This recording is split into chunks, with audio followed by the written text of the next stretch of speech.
Assalamualaikum warahmatullahi wabarakatuh. Hai sobat semua, kali ini saya mau cerita tentang pohon yang dihuni makhluk halus. Sebagian masyarakat meyakini bahwa manusia hidup berdampingan dengan hantu atau makhluk halus. Mereka berada di sekitar dan mendiami tempat-tempat tertentu. Salah satunya adalah pepohonan. Namun, tentu tidak semuanya termasuk pohon berhantu. Jenis-jenis pohon berhantu. Pohon-pohon tersebut mungkin seringkali kamu jumpai atau bahkan ada di sekitar halaman atau kebun rumah kamu. Apa saja sih pohon berhantu itu? Yuk simak lebih lengkap bersama saya. 1. Pohon beringin. Masyarakat sudah sejak lama meyakini beringin sebagai pohon berhantu. Batangnya yang besar dan tinggi menjulang, tangkainya yang melimpah, daun yang lebat serta akar gantung yang menjuntai memang membuatnya terkesan misterius dan menyeramkan. Konon, pohon beringin, terutama yang sudah tua, menjadi tempat favorit bagi para jin dan hantu genderuwo. Sebagai rumah bagi makhluk halus, manusia sangat dilarang mengencingi pohon satu ini. Jika melanggar, ia kemungkinan akan terkena sawanen, sejenis penyakit akibat gangguan makhluk halus. Ada juga mitos yang menyebutkan seseorang akan jatuh sakit jika mematahkan akar gantung baik sengaja atau tidak. Untuk mengatasinya, orang itu harus segera mintai bantuan orang pintar sebelum nyawa jadi taruhan. Orang zaman dulu bahkan menyediakan tempat khusus sesajen di dekat pohon tersebut. Selain itu, pohon satu ini juga sangat pantang untuk ditebang tanpa melakukan ritual khusus. Jika nekat, pelakunya bisa terkena musibah sebab telah mengundang kemarahan si penghuni. 2. Pohon bambu. Pohon bambu termasuk pohon yang kaya manfaat, seperti untuk penyerapan air, pencegah erosi hingga bahan baku industri. Batang-batangnya yang tinggi dan berimpitan juga kerap memberikan keteduhan dan ketenangan untuk lingkungan sekitar. Meski begitu, banyak masyarakat percaya bahwa bambu merupakan pohon angker. Deretan pohonnya yang rindang konon menjadi tempat favorit makhluk halus, mulai dari jin bermata merah dan bertubuh besar, wewe gombel hingga kuntilanak.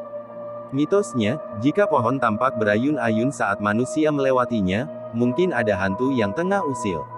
Makhluk tak kasat mata itu konon hanya akan menampakkan diri pada manusia iseng atau bertingkah tidak sopan di wilayah kekuasaan mereka sebagai bentuk teguran. Pohon bambu juga identik dengan sarana menculik anak, terutama bagi mereka yang masih berkeliaran menjelang maghrib hingga malam hari. Pelaku penculikan anak ini biasanya mengarah pada hantu wewe gombel yang terkenal memiliki payudara besar. Menurut kepercayaan orang dulu, barang siapa melangkahi batang bambu melintang, apalagi anak-anak, batang itu akan membawanya ke atas ke tempat makhluk penghuni bambu itu bersemayam. Hanya saja, hal-hal tersebut tidak berlaku bagi pohon bambu kuning yang justru digunakan sebagai penolak bala dan makhluk gaib. 3. Pohon pisang. Selain menghasilkan buah yang nikmat dan kaya manfaat, pohon pisang juga terkenal dengan daunnya yang serbaguna. Pohon satu ini juga sangat mudah dan seringkali kamu jumpai di kebun atau sekitar rumah. Namun, siapa sangka mitos pohon pisang sebagai pohon berhantu ternyata sudah lama beredar di masyarakat. Konon, pohon satu ini menjadi tempat kesukaan terutama bagi hantu pocong. Mitos ini menurut komunitas horor di Indonesia berkaitan dengan penggunaannya dalam pemandian jenazah. Kehadiran pohon pisang juga dapat membuat lingkungan menjadi lembab dan hal ini mengundang banyak binatang melata seperti cacing dan ulat. Binatang-binatang tersebut dianggap dapat memanggil hantu pocong. Selain pocong, kuntilanak, tuyul hingga manusia jadi-jadian, dalam mitos masyarakat Sulawesi juga menyukai pohon tersebut. Tidak sedikit orang membagikan pengalaman mereka melihat hantu-hantu itu menampakkan diri di sebelah pohon pisang. 4. Pohon nangka. Pohon nangka menghasilkan buah besar yang bisa dijadikan olahan sayur saat masih mentah. Sementara itu, saat matang buah akan mengeluarkan bau harum tajam dengan rasa manis legit. Sayang, di balik manisnya buah pohon tersebut, orang-orang justru menganggapnya sebagai pohon berhantu. Pohonnya yang tinggi dan berdaun lebat memang terlihat menyeramkan terutama di malam hari. Menurut mitos, kuntilanak menjadi hantu yang kerap singgah di pohon satu ini.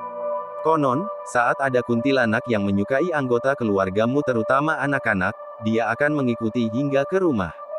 Jika ada pohon nangka di sekitar rumah kamu, dia bisa saja mendiami pohon tersebut. Tak kalah menakutkan, jika kamu melihat buah nangka jatuh di malam hari, siap-siap dibuat merinding.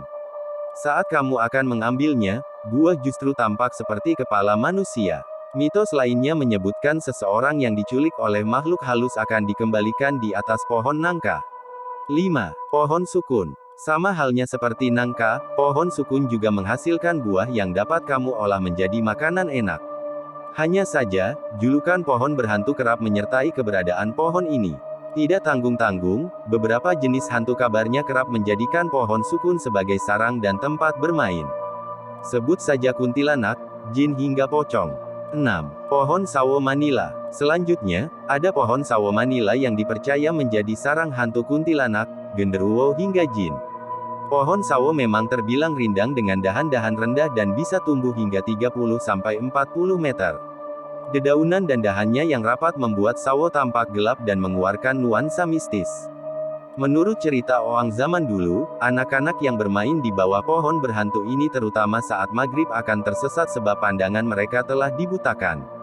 Mitos lainnya menyebutkan tanda pohon sawo berhantu adalah aroma bakaran ubi yang menjadi indikasi adanya genderuwo. Bau tersebut akan tercium saat melewati pohon sawo terutama selepas maghrib. Selain itu, jika anak-anak yang menagih selepas maghrib atau tengah malam, sudah pasti mereka terganggu oleh hantu yang terkenal berperawakan besar tersebut. 7. Pohon asam Jawa. Siapa sangka bahwa pohon asam Jawa yang terkenal rindang dan berbatang besar bisa menjadi sarang bagi para makhluk halus. Sesuai dengan namanya, pohon ini menghasilkan buah asam yang kerap digunakan sebagai campuran bumbu masakan khas Nusantara. Menurut mitos yang beredar, pohon berhantu ini kerap menjadi sarang kuntilanak dan pocong. Dahan pohonnya yang panjang konon kerap menjadi tempat penampakan hantu wanita tersebut. Karena itu, orang-orang biasanya tidak akan membiarkan pohon menjadi terlalu lebat dan lama di sekitar rumah. Untuk menebangnya, kamu bahkan perlu menjalani ritual khusus apalagi jika pohon sudah berumur ratusan tahun. 8. Pohon kapuk randu. Kendati bermanfaat, banyak orang yang meyakini pohon kapuk randu sebagai pohon berhantu. Karena itu, pohon satu ini sebisa mungkin tidak dibiarkan tumbuh besar agar tidak menjadi kediaman pocong. Konon, makhluk halus bernama pocong itu kerap berdiam diri di bawah pohon randu.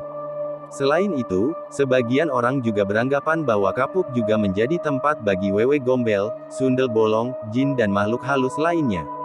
9. Pohon aren. Pohon aren yang dipercaya menjadi sarang wewe gombel. Wewe gombel merupakan hantu yang kerap menculik anak-anak terutama yang masih berkeliaran menjelang maghrib dan malam hari. Dia akan membawa anak tersebut untuk tinggal bersama di atas pohon aren. Nah itu dia ceritanya, semoga bermanfaat. Wassalamualaikum warahmatullahi wabarakatuh.